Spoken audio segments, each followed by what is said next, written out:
করিয়েন না, বিয়ে করলে ও জ্বালাবে, পুলিশও জ্বালাবে, এই হচ্ছে কথা। আপা আপনারা ধরলো কেন?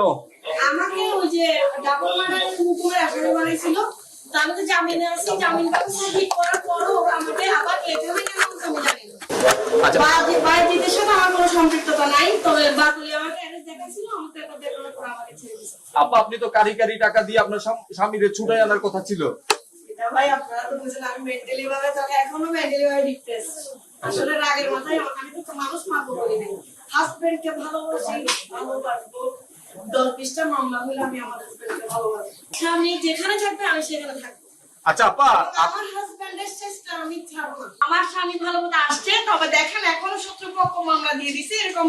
আমার হাজবেন্ড কিন্তু এই যে ডিবি অফিসে থাকা অবস্থায় ডবল মার্ডার কেসে আসামি হয়ে গেছে, তাহলে আপনারা বুঝেন যে আমার হাজবেন্ড কিভাবে এরকম 18-19টা মামলা দিয়ে দিল।